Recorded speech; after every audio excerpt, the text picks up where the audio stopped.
think of ancient India, and the Mauryan Empire probably comes to mind. But what if I told you that long before them, another dynasty, born from humble beginnings, built one of the richest and most powerful empires India had ever seen?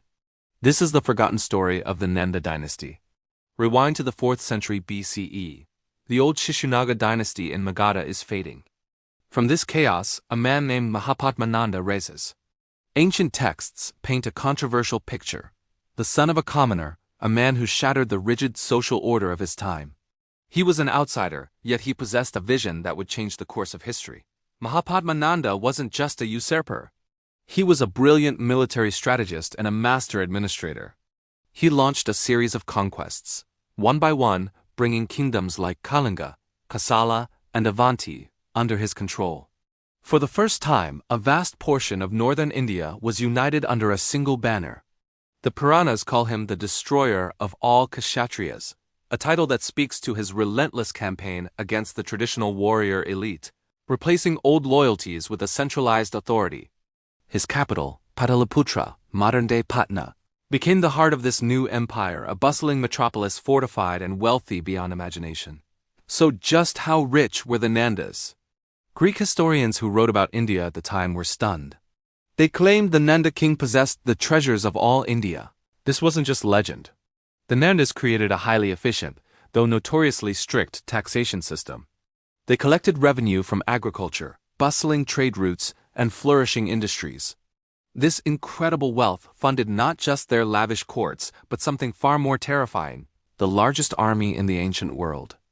Picture this: 200,000 infantrymen, 20,000 cavalry, 2,000 war chariots, and a staggering 3,000 war elephants.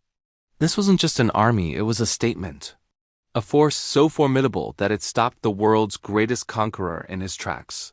In 326 BCE, when Alexander the Great reached the banks of the Beas River, his victorious soldiers heard tales of the Nanda army waiting for them. The stories of their immense power and fearsome elephants were enough. His men, exhausted and terrified, refused to march any further east. The Nanda Empire had, without fighting a single battle against him, halted Alexander's conquest of India. But as with many great empires, their greatest strength concealed a fatal weakness. The same heavy taxes and iron-fisted control that built their power also bred deep resentment among the people. The final Nanda ruler, Dhanananda, inherited this vast but unpopular empire. Unlike his visionary predecessor, ancient sources portray Dhanananda as arrogant, greedy, and disconnected from his subjects. He was a king who loved his treasury more than his people, and this would be his downfall. Into this tense political climate stepped a man who would change everything: Chanakya, a brilliant but sharp-tongued scholar from the University of Takshashila. Journeying to the Nanda capital, he sought a position in the court. However, he was publicly humiliated by the arrogant King Dhanananda. It was a mistake the king would live to regret, but not for long. Burning with indignation, Chanakya swore an oath to destroy the Nanda dynasty. He didn't act alone. He searched for a worthy candidate to lead his revolution, and he found one in a young, charismatic warrior named Chandragupta Maurya. Together, this unlikely pair, the master strategist and the ambitious warrior, began to plot the downfall of the empire. They forged alliances with disgruntled nobles and regional chiefs, rallied popular support, and masterfully orchestrated a series of rebellions that chipped away at Dhanananda's authority. The final confrontation was inevitable. Around 322 BCE, Chandragupta's forces clashed with the mighty Nanda army. Despite their numbers, the Nandas, weakened by internal dissent and led by an unpopular king, were defeated. Dhanananda was overthrown, and the Nanda dynasty came to an abrupt end.